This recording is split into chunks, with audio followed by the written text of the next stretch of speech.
con ustedes esta plática en el marco del Congreso Veterinario de León 24.5. Y bueno, vamos a hablar de un tema fascinante, que es las estabilizaciones en neurocirugía. Y hago la pregunta, ¿de neurólogos o de ortopedistas? ¿No? Es algo que puede ser controversial, pero que en Latinoamérica hay una realidad, ¿no? En Latinoamérica no existen diplomados, digamos, de alta gama, como pueden haber en Estados Unidos, de neurología, ¿no? Y muchas veces el espacio del neurólogo, digo el espacio en Estados Unidos porque es la realidad de ellos, lo ocupa el ortopedista y el traumatólogo. Y mi pregunta es, ¿será correcto o no será correcto? ¿Se mete el neurólogo el ortopedista en la neurología o es solo de neurólogos? Y quiero que veamos a lo largo de la presentación parte del cómo se desarrolla. Desde mi punto de vista va a responder esta pregunta. ¿Y cuáles son los objetivos? Reconocer las bases del examen neurológico, evaluar la neurolocalización y gravedad del déficit neurológico, identificar el proceso patológico asociado a la inestabilidad vertebral, conocer las fuerzas biomecánicas de la columna, conocer los principios de estabilización de la columna vertebral y determinar los tipos de tratamiento de estabilización vertebral. Y lo primero es el examen neurológico, indispensable, debemos tener conocimientos del examen neurológico de manera detallada, desde el estado mental, locomoción, reacciones posturales, nervios craneales, nervios espinales, capacidad sensorial, ¿sí? Determinar cuál es el estado mental del paciente, si es depresión, delirio, estupor o coma, evaluar los pares craneales, evaluar la postura, si tenemos un síndrome vestibular o por el contrario una posición de Chief-Charrington o descerebración o descerebelación. Debemos estar familiarizados con ellos, seamos ortopedistas o neurólogos, porque definitivamente es fundamental este conocimiento para poder hacer los tratamientos diversos. Las distintas reacciones posturales, ¿sí? Como por ejemplo carretilla, hemimarcha, salto de un miembro, reflejo extensor postural, corrección de posición, propriocepción, reacciones tónicas del cuello, reacciones tónicas de los ojos, entre otras. Entender el significado de cada una de estas pruebas para poder estadificar de manera correcta al paciente y tomar la decisión adecuada. Los reflejos espinales, miotáticos, tanto en miembro torácico como en miembro pélvico, que nos van a permitir neurolocalizar la lesión y por lo tanto seguir en nuestro plan diagnóstico, saber cuál es la condición que está ocurriendo, sospecharla y a partir de acá decidir la toma de estudios radiográficos o de tomografía o de resonancia magnética de acuerdo también a todos los elementos de la reseña de la historia que tengamos. Y cuando tratamos al paciente neurológico, siempre pensamos en dónde puede estar la condición de acuerdo a la raza del paciente, ¿sí? Sabemos que si es un animal toy, si es un chihuahueño, yorkie, la mayoría de las lesiones las vamos a conseguir a nivel cervical, o es uno de los pacientes que puede tener algún tipo de problema a nivel cervical craneal o cráneo cervical. Si por el contrario viene un Doberman con signos neurológicos, ¿no? Con tetraparesia, por ejemplo, pues estaremos pensando en que la lesión es a nivel cervical caudal, y eso por la estadística, que es donde más se presentan algunos síndromes o algunas condiciones especiales en los Doberman. Si es un Dachshund, bueno, el Dachshund es el rey de las alteraciones neurológicas en la columna, sea compresiones discales, entre otras. Y pensaríamos en la zona toracolumbar. Si al contrario es un labrador, un pastor alemán, entonces yo pensaría en la posibilidad de que el problema esté a nivel lumbosacro. Y eso es importante que tengamos como muy claro cuál es la incidencia de las condiciones neurológicas en cada una de estas razas, tanto centrales como periféricas. Y bueno, no es imposible que un Dachshund tenga una condición cervical, de hecho también es relativamente común, pero es poco probable que tengamos a un chihuahueño, un Yorkie con una inestabilidad lumbosacra. ¿Sí? En lo personal, eso es algo que no es tan común. Y eso nos va orientando en parte de la neurolocalización del problema. ¿Sí? Debemos nuevamente determinar si la sinología, sea de neurona motora superior o neurona motora alta o neurona motora inferior o baja, está afectando de qué forma a miembros torácicos, miembros pélvicos, el vaciamiento de la vejiga, es de fácil o difícil vaciamiento, tenemos hiperreflexias o hiporreflexia, y eso nos va a orientar también a qué nivel se encuentra la lesión, sea cervical 1 a 5, que es cráneo cervical, o cervical caudal, C6, T2, toracolumbar T13, L3 y L4, C1. Evaluamos la gravedad del daño neurológico, ¿no? Si es grado 1, que es donde hay solo dolor, o si hay también paresia o tetraparesia ambulatoria, o es paresia no ambulatoria, o hay plejía, si es un grado 4, o si tenemos plejía con pérdida de la nocicepción, ¿sí? O paraplegia. O sea, debemos ir catalogando la gravedad del problema para la toma de decisiones. Hay casos que definitivamente, aunque estemos muy bien neurolocalizados y aunque sea una inestabilidad que podamos resolver, si el paciente tiene mucho tiempo en un grado 5, en nuestra clasificación de la gravedad, pues definitivamente no lo estaremos operando. Y cuando hablamos de qué tan grave es el problema, es qué tan profundo es el daño en la médula espinal, qué tan profundo es el daño en cada una de las fibras, sea la fibra de la propiocepción, del movimiento voluntario, del dolor superficial, del dolor profundo. Nosotros debemos tener una idea de qué está pasando y a qué nivel está pasando.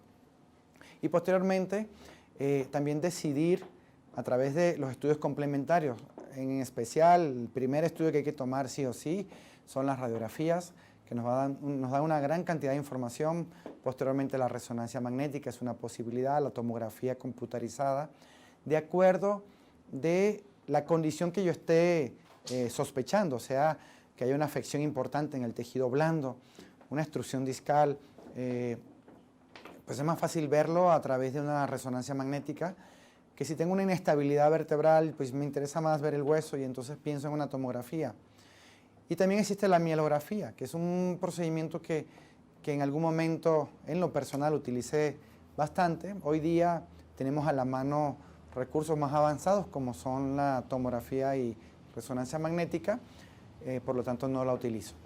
Debemos identificar el proceso patológico y existe una mnemotecnia, el DAB-NIP, que nos sirve para nosotros saber si es un proceso degenerativo, es un proceso anómalo, producto de una malformación, es un proceso metabólico, es nutricional, neoplásico, hay infección, es inflamatorio, es traumático, es tóxico o vascular, ¿no? Cada una de estas condiciones nosotros en algún momento podemos vernos la necesidad de escribir en nuestro expediente las diferenciales de acuerdo a cada una de las condiciones de esta mnemotecnia, ¿no? ¿Por qué? Porque no siempre las condiciones son extrusiones, protrusiones o inestabilidad.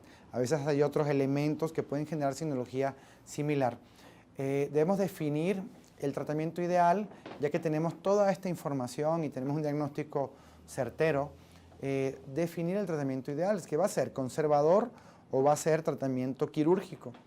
Y para ello, todo el historial de información que ya hemos recabado hasta este momento. Pensando que es una condición,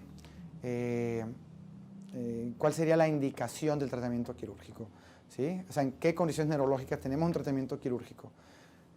Sea una lesión neurológica progresiva con mucha rapidez, una inestabilidad de la columna vertebral, de plano lo consideramos quirúrgico, lesiones compresivas severas, hipoventilación secundaria a una compresión, por ejemplo a nivel cervical, dolor intratable. Todas estas condiciones son quirúrgicas, no al 100% quirúrgicas, porque hay que considerar otras variables, ¿no? En el camino. Ahora, una vez que ya sabemos que es quirúrgico, debemos tener dentro del conocimiento cuáles son las fuerzas biomecánicas que actúan sobre la columna. Y esto, a lo mejor el ortopedista está más familiarizado con esta situación, pero es relevante porque si no conocen las fuerzas mecánicas que actúan sobre la columna y cuáles son las predominantes y cuáles son las que generan en mayor proporción cierto tipo de fracturas, la corrección puede tener errores técnicos que pueden llevar al fracaso. Entonces existen las fuerzas de tracción, que es aquella fuerza que aleja o va en dirección contraria al cuerpo en el eje longitudinal. Podemos tener las fuerzas de compresión, que ejerce una fuerza contraria, ¿sí?, en el eje longitudinal. Por ejemplo, esta fuerza es responsable de algunas fracturas de tipo por impactación o conminuta o extrusiones traumáticas. Tenemos la fuerza de cizallamiento, fuerza de flexión, fuerza de rotación o torsión. Y a todas estas fuerzas van a estar sometidos los implantes que utilicemos para la solución. Por lo tanto, sí debemos estar muy bien claros en cuáles son las fuerzas que se presentan. Al mismo tiempo, debemos conocer algunos aspectos anatómicos, porque hay una variabilidad importante en lo que es una vértebra cervical, ¿no? Como pueden ver ustedes en la imagen, se ve con mucha claridad los forámenes transversos que no existen en las demás vértebras, ni torácicas ni lumbares, ¿sí? Las características de las facetas o los procesos articulares transversos, ¿no? Que por ejemplo la cervical 6 lo tiene mucho más vertical, algunas veces de manera inconstante la cervical 5 también, y hay variaciones en las vértebras torácicas. Las apófisis transversas pues no tiene una gran prominencia, están las vértebras, están las costillas más bien allí en lugar de las transversas. En las lumbares tenemos las apófisis transversas muy bien definidas. Vean también la diferencia a nivel del cuerpo vertebral entre una y otra, ¿sí? Vean la diferencia a nivel de los procesos espinosos, de las facetas articulares, del arco vertebral. Y todos estos detalles son fundamentales para nosotros tomar decisiones y tener una buena orientación anatómica. Los procesos espinosos a nivel de las primeras vértebras torácicas, que son muy prominentes, y eso supone que hay una gran masa muscular que tenemos que atravesar para llegar al lugar donde se encuentra la inestabilidad. Y eso implica un desafío que debemos estar conscientes antes de llegar a hacer el procedimiento. Y ahora, me gusta este aspecto anatómico, que es la división de los compartimentos vertebrales, que es una propuesta del doctor Andy Schwartz, que ubica la vértebra en 3 tipos de compartimento: el dorsal, el medio y el ventral. Llámense el dorsal, el que es de color rojo, ¿sí?, donde podemos ver parte del proceso, está el proceso espinoso, las facetas articulares, está también el ligamento interespinoso, el ligamento interarcuato o amarillo, y todo esto forma parte de la estabilidad o de los elementos de estabilidad en esta porción vertebral. También tenemos en azul el compartimento medial, que tiene 1/3 del disco intervertebral, principalmente el anillo fibroso, también el ligamento longitudinal dorsal, como pueden ver aquí, parte del disco, el ligamento longitudinal dorsal, y parte del cuerpo vertebral, 1/3 del cuerpo vertebral. Y por último, el compartimento ventral, en color amarillento, ventral, donde podemos ver el remanente del cuerpo vertebral, el anillo fibroso, el núcleo pulposo, los ligamentos longitudinales ventrales. Y esto es importante porque nos sirve como parámetro para saber si hay una inestabilidad importante o no. Se habla de que cuando tenemos más de 2 compartimentos afectados, hay inestabilidad y el procedimiento quirúrgico está indicado, ¿okay? Ese es un elemento importante a considerar. Y por ejemplo, ¿qué tipos de injurias podemos encontrarnos también? Basándonos en lo anterior, pueden haber, aquí combinamos ya el tema de los compartimentos con las fuerzas. Entonces, si está afectado, en este caso, por una fuerza de compresión axial, podemos ver que están afectados 2 compartimentos, que es el compartimento medio y el compartimento ventral, donde hay un colapso del disco intervertebral, y eso supone, aparte de muy seguramente una compresión medular, producto de la extrusión traumática que puede llegar a darse, también implica un elemento de inestabilidad porque están afectados dos compartimentos. Cuando hay fuerzas de rotación, donde aquí vemos que hay una fractura de los procesos articulares, pues definitivamente es un solo compartimento, probablemente yo no haga una estabilización en este paciente. No lo sé, habría que analizar de manera muy delicada, pero aparentemente aquí hay un solo compartimento y no hay que operar. Si tenemos al contrario una fractura del cuerpo vertebral, pues están afectados dos compartimentos. Si hay fractura del cuerpo vertebral más de los procesos articulares, están los tres compartimentos afectados y este último ocurrió por fuerza de flexión, compresión y rotación. Y aquí donde es importante ese conocimiento en el cual el ortopedista está muy familiarizado y que es determinante para el procedimiento a seguir, que es la estabilización.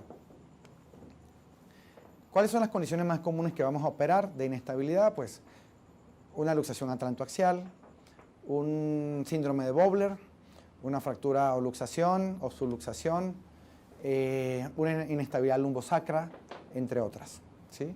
¿Qué necesitamos? Necesitamos tener un equipamiento pues, específico para neurocirugía, como por ejemplo las herramientas de poder. Aquí les muestro la pieza de poder Surgiton 2, que es una fresa de altas revoluciones que es indispensable para la cirugía o la neurocirugía.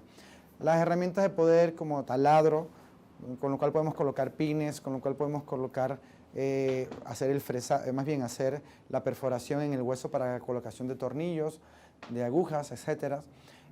Las pinzas de Kerrison, importante porque en algunas ocasiones necesitamos hacer desde hemilaminectomías, laminectomías, slot ventral, aparte de la estabilización, ¿no? En algunos casos hay compresión que implica descomprimir a través de estos procedimientos, abrir ventanas en el hueso para poder liberar la compresión medular y además estabilizar la columna.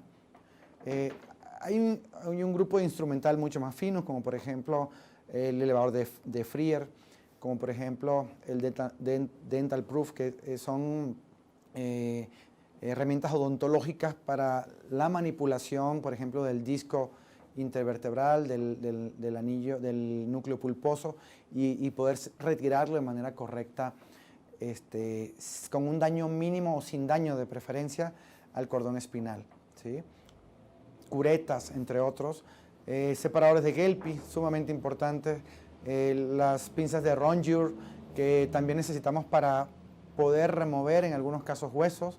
También utilizamos cera para hueso y utilizamos esponjas de Helfon para la reabsorción de volúmenes importantes de sangre, satín hemostático, etc. Son elementos fundamentales en la neurocirugía.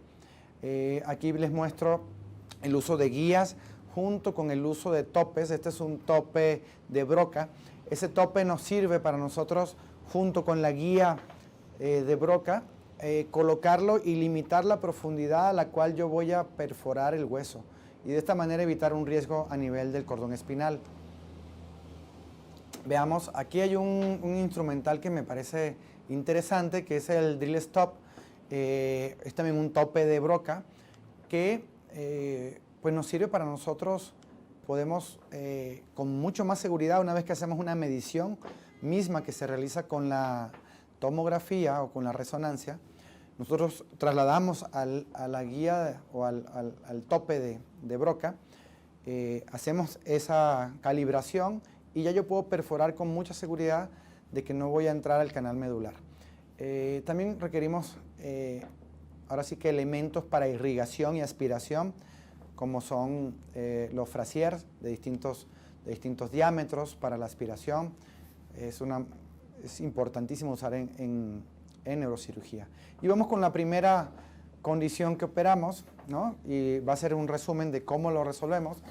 Tenemos una subluxación atlantoaxial, donde hay una ampliación en el espacio entre la punta del proceso espinoso de C2 y el arco dorsal C1. ¿Sí? Como pueden ver en esta imagen, aquí es evidente, tenemos una separación importante y eso genera una inestabilidad. Las razas más comunes, como lo mencioné anteriormente, el Yorkshire Terrier, miniaturas, poodles, Pomerania, Chihuahua, raro en un Rottweiler, ¿no? Pero a veces lo podemos encontrar en un Doberman, es posible y puede ser también traumático. Y aquí podemos ver un caso clínico donde es muy evidente, se ve ese espacio que existe entre C1 y C2 y aquí a cambio en lo normal hay una cercanía importante de esas dos vértebras. Hay que tomar las previsiones correctas y aquí pueden ver ustedes, estoy dibujándoles el odontoides y si se van a esta otra imagen, pues aquí no hay odontoides, ¿sí? Eso nos está diciendo que hay una falta de desarrollo del odontoides, una agenesia del odontoides y entonces, o hipoplasia del odontoides, pensaríamos que tenemos, esa es la causa de la inestabilidad, ¿no? Debemos estar familiarizados con estas dos vértebras, que son vértebras irregulares dentro de aquellas vértebras cervicales. Definitivamente estas vértebras tienen características muy distintas y debemos tenerlas en conciencia. La presentación clínica es variable, ¿no? Dolor cervical, se exacerba a la ventroflexión, es cerca del 50% de los casos pueden mostrar la sinología antes del año. El paro respiratorio y muerte pueden ocurrir en algunos casos que ni siquiera llegaron al hospital por depresión de los centros respiratorios y se puede dar tanto congénito como traumático.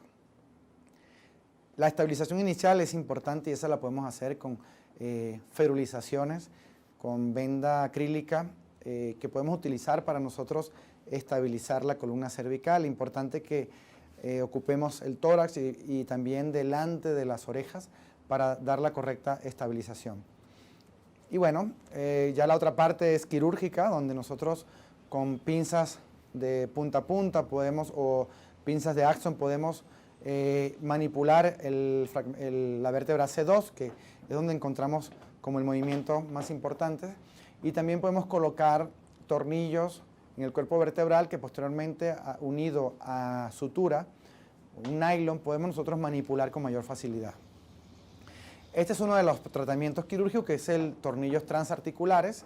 Los colocamos entre 30 y 40 grados, ¿sí? Evitando o alejándonos del canal medular. Aquí les puedo mostrar, identificamos la línea media, la cresta media ventral, y vamos a colocar un tornillo a 45 grados en dirección cráneo-caudal.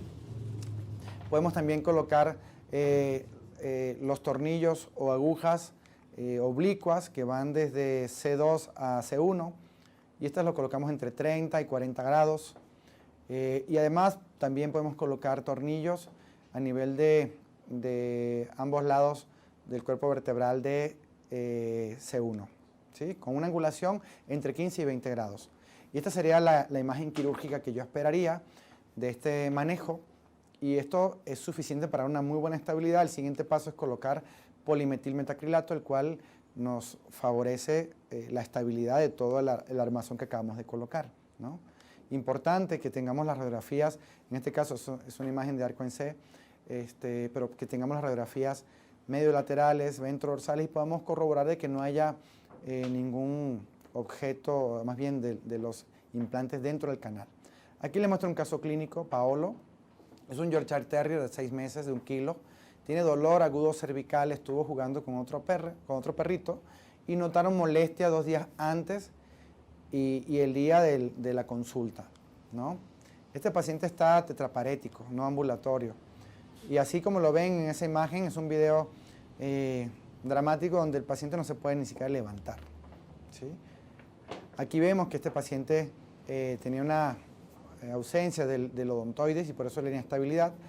Pueden ver, es un animal muy pequeño y el posicionamiento es sumamente importante, el cual estamos tratando de garantizar mediante la fijación con cintas adhesivas. Y aquí vemos el procedimiento que realizamos, colocamos algo similar a lo anterior con tornillos en los cuerpos vertebrales y polimetilmetacrilato. Esto es 4 días después de la cirugía. El paciente ya es ambulatorio, todavía tiene algún porcentaje de déficit neurológico, pero ya es un paciente ambulatorio a los 15 días. Es un paciente incluso que corre, salta, ¿sí? Obviamente requiere reposo por lo menos durante los próximos 3 meses. Tenemos otro paciente, Camilo, labrador, de 4 años. La historia es que hace 12 días fue atacado por otro perro en la cabeza y cuello y mostró múltiples heridas en el tejido, en la piel. Aquí pueden ver, por un lado, tenemos una fractura ventral del cuerpo vertebral, C1, y por otro lado tenemos una falta de unión a mitad de C2. ¿Sí? Aquí pueden ver en la tomografía, vamos a poner como referencia una tomografía normal, donde vemos ahora sí que la vértebra en todo su conjunto, y aquí podemos ver el defecto producto de la fractura y la condición previa que este paciente tenía. Este paciente era un paciente no ambulatorio también. Este es otro caso, pero aprovecho y lo muestro para que vean que no es tan poco probable de que ocurra este tipo de lesiones y debemos saber qué hacer en cada una de ellas. ¿Sí? Aquí pueden ver en una reconstrucción 3D con mucha claridad donde hay una fractura y arriba una falta de unión de la lámina vertebral. Este es nuestro paciente y del lado izquierdo de la imagen ustedes pueden ver la sobreposición para que se entienda dónde está la fractura, que era nuestro objetivo, y aquí pueden ver la inestabilidad. Con una pinza estamos cerrando la fractura, la abrimos y la cerramos, y ahí hubo que revivir el tejido óseo, o sea, revivar el borde, y colocamos un tornillo interfragmentario, cosa muy común en la ortopedia, y aparte colocamos agujas cruzadas. Ahorita vamos a ver la estabilidad, que fue una estabilidad suprema de esa fractura, por lo cual fue un procedimiento exitoso y este paciente retomó su locomoción y llegó a una marcha normal. La espondilomielopatía cervical, síndrome de Vobler, es otra de las condiciones desafiantes para cualquiera, el que esté puesto en los pies del cirujano, ya que es una condición compleja, tiene una cantidad de nombres impresionantes, cerca de 14 llamadas de cerca de 14 maneras distintas. ¿Sí? Vamos a ver qué haríamos. El Doberman es la raza, digamos, número 1 con esta condición, está sobre representado, pero esta condición consiste en una compresión dinámica y una compresión estática del cordón espinal. Se puede haber compresión de la raíz nerviosa o pueden haber ambas situaciones, ¿sí? Donde podemos tener tanto estenosis del canal vertebral como degeneración de las facetas articulares, como hipertrofia del ligamento longitudinal ventral, dorsal y ventral, protrusiones de disco intervertebral y más alteraciones que pudieran llegar a generar dolor cervical e inestabilidad. ¿Sí? Los signos comunes son presentación crónica y progresiva, o sea, esto normalmente ocurre prolongado en el tiempo, dolor a la flexión del cuello, dolor del cuello a la hiperestesia a la manipulación, algunos distintos grados de paresis, algunos distintos grados de compresión y pueden en algunos casos tener también una presentación aguda. Aquí les estoy mostrando la posición del paciente. Nuevamente, este es un punto en neurocirugía crítico. Debemos tener muy bien posicionado el paciente porque un error de angulación puede llevarnos a una condición, a un error grave, nefasto en el paciente. ¿Sí? Aquí les muestro cuando hacemos una estabilización ventral a nivel cervical en síndrome de Vobler, una de las cosas que debemos considerar es de qué manera podemos colocar los tornillos o la placa o las agujas, y básicamente hay 3 formas. Colocar los tornillos de manera perpendicular, como ven en la imagen, ¿sí? Monocorticales, colocarlos de manera angulada entre 34 y 38 grados, evitando los forámenes transversos. En lo posible, si hay una perforación del foramen transverso, pues va a haber que colocar ese tornillo mucho más rápido, pero de preferencia que no ocurra, ¿no? Podemos colocar entonces, aquí tenemos la vértebra C7, donde estamos colocando los tornillos de manera perpendicular, que es mi técnica predilecta, casi nunca genero angulación, Para mí es más predecible esto y es algo que yo puedo medir y tengo bajo control, sea con tornillos o con placa, ¿no? O como les decía, lo podemos colocar con angulaciones entre 34 y 38 grados, ¿sí? En lo personal, me gusta la colocación de placas. En esta zona, sobre todo en el nivel cervical, creo que es de elección colocar placas antes que agujas. Pero también se pueden colocar agujas cordadas con polimetilmetacrilato, lo cual es una opción dentro de la cirugía. Podemos combinar tornillos perpendiculares con oblicuos y colocar polimetilmetacrilato, PMMA, para darle la estabilidad que queremos, ¿sí? Este sería como mi planteamiento ideal cuando uso PMMA, que es la colocación de preferencia de 2 tornillos por cuerpo vertebral y posteriormente colocar el polimetilmetacrilato. Aquí les muestro imágenes de este procedimiento. Y aquí hay un estudio donde se realizó con clavos, con tornillos autorroscantes y tornillos no autorroscantes de titanio. Y la verdad, el resultado de estabilidad es exactamente el mismo. Aquí hay otro estudio del 2016 que me pareció interesante compartir porque se utilizaron placas del sistema SOP, placas TIT y tornillos con PMMA. Y fue superior en este estudio ante distintas fuerzas de extensión, compresión, flexión, rotación. Las placas SOP salieron ahora sí que victoriosas de esta fuerza a la cual fue sometido. Es un estudio que se hizo en cadáver, pero nos da un alineamiento en la toma de decisiones. Es importante considerar el uso de sea hueso o implantes porosos de titanio. Este es el tornillo de Fitzpatrick para la separación, para ayudar en la distribución de cargas entre cada vértebra y evitar que se fatigue el implante. Lo ideal es que se fusione, se dé una artrodesis de esa articulación y entonces sea exitoso. Tenemos un caso clínico que es Canchis, es un Doberman, 24 horas, hace 24 horas al bajar una escalera, notaron que lloró. Luego, minutos más tarde, lo encontraron completamente inmóvil, sin poder caminar. Esa es la escalera que Canchis bajaba día a día. Así encontramos a Canchis el primer día. Él estaba tetraparésico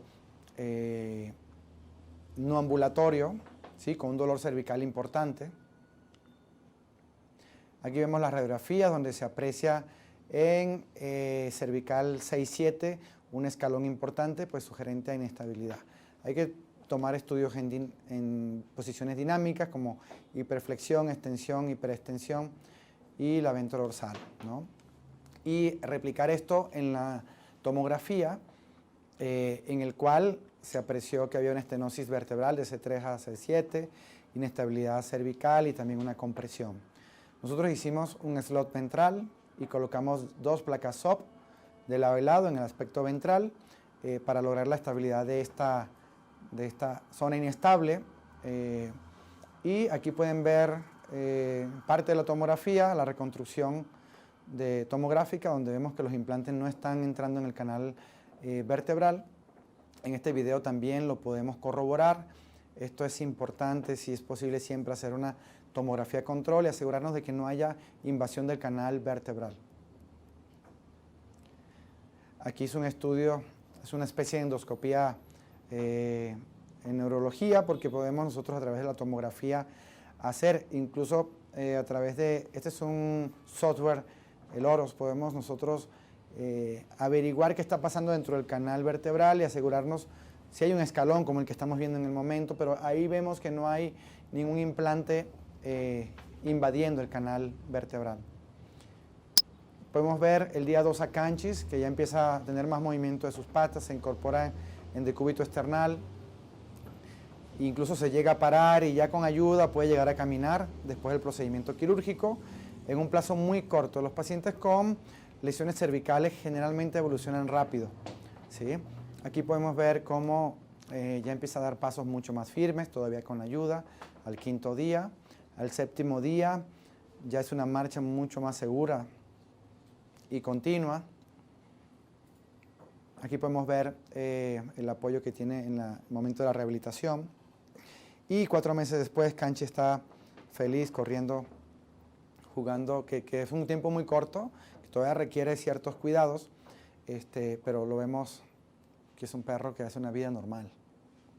En el área toracolumbar también podemos llegar a tener necesidad de estabilizar la columna vertebral. Aquí podemos ver un caso que operé donde había una inestabilidad importante toracolumbar y hubo necesidad de colocar 2 placas, incluso hice una laminectomía dorsal para la estabilización. No es de muy buena calidad la imagen, pero pueden ver la colocación de la placa en los 2 lados, tanto en las vértebras torácicas como vértebras lumbares. Aquí les pongo un ejemplo de otro caso, nada más a modo de ejemplo, pues la colocación ideal que sean o 2 tornillos de cada lado, o 3 tornillos de cada lado, mínimo 2 por vértebra, ¿sí? Y de preferencia bilateral porque las fuerzas mecánicas se dan bilaterales. Entonces la probabilidad de fatiga del implante siempre va a ser menor si nosotros estamos en las 2 caras, ¿sí? Y aquí hay algunos elementos anatómicos a considerar. Podemos apreciar los procesos accesorios, que son las referencias de las cuales nosotros en cualquier nivel torácica, lumbar, debemos estar siempre por debajo de los procesos accesorios y es nuestra referencia más importante para la colocación de tornillos, agujas y placas. También el uso de tornillos con PMMA es una opción, siempre y cuando mantengamos de manera correcta esa ubicación anatómica, que más adelante la vamos a hacer con más detalle. Aquí podemos ver cuando se colocan agujas en el cuerpo vertebral, las colocamos con ciertos grados de inclinación, que más adelante lo voy a mostrar. Es una opción el utilizar este tipo de implementos que pueden llegar a esterilizarlos, que son los goniómetros, y pueden calcular la angulación exacta y unido a la referencia anatómica que previamente ustedes deben conocer, podemos hacer la colocación adecuada de los agujas o tornillos y la colocación de la placa, ¿sí? Aquí vemos la colocación de los clavos cordados, ¿no? Perfectamente colocados. Aquí también podemos ver abajo que están perfectamente colocados y no invaden el canal medular. Este es el objetivo y con ello nosotros podemos alcanzar una muy buena estabilización. La estabilización con grapa espinal la traigo a colación, pero es para no recomendarla porque se ubica en la zona más dorsal de la vértebra, que es en los procesos espinosos, ¿sí? E involucra el compartimiento que menos estabilidad confiere a los otros 2. Por lo tanto, no recomiendo que se utilice porque no confiere la estabilidad adecuada, salvo alguna condición de recursos que no quede de otra, ¿no? Y por último, las estabilizaciones por la enfermedad lumbosacro o caudequina, estenosis lumbosacra degenerativa o inestabilidad lumbosacra, también es un procedimiento que nosotros podemos hacer, ¿sí? Pueden haber varias condiciones como en el síndrome de Bowler. Aquí también pueden haber condiciones muy similares de estenosis, de inestabilidad, de protrusiones, de hipertrofia de los ligamentos y debemos considerarlo. Lo primero que debemos hacer es tomar radiografías endinámicas, ¿no? Tanto en hiperextensión como en hiperflexión, cuando existe la sospecha en el paciente de que tiene una inestabilidad lumbosacra. Y en segundo lugar, si hacemos también una tomografía, que sería como el estudio de elección en estos casos, procurar también hacer estudios dinámicos, ¿sí? Se puede resolver con sistemas pediculados, como vemos aquí arriba a la izquierda, con agujas y PMMA, con placas de distintos tipos, etc. Y la colocación que yo recomiendo es la colocación perpendicular en el cuerpo vertebral C, desde la lámina vertebral de C7, perdón, lumbar 7, lo colocamos justo caudal a las facetas articulares, perpendicular, perfectamente perpendicular, y posteriormente también colocamos a nivel del sacro, de manera perpendicular, alineado con la anterior. Podemos colocar dos tornillos o agujas de cada lado y eso lo vamos a angular a unos 25 grados en dirección hacia el cuerpo del ilion. Eso nos va a ayudar a una mejor estabilidad. Hay criterios que consideran no hacerlo porque en algunos casos puede haber cierto dolor porque es una articulación finalmente. Sin embargo, hay otro sector de los neurólogos que sí prefieren usarlo.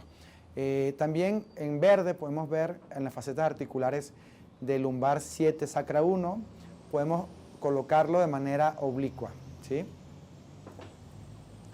Y aquí les quiero mostrar un pequeño video, ¿no?, de una vértebra lumbar 7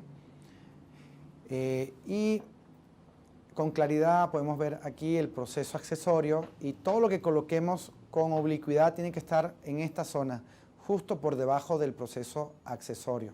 La zona roja es el proceso accesorio, lo que esté a ese nivel o arriba va a entrar al canal medular, por lo tanto no debemos utilizarlo, y lo que esté justo por debajo del mismo es una zona segura, ¿ok?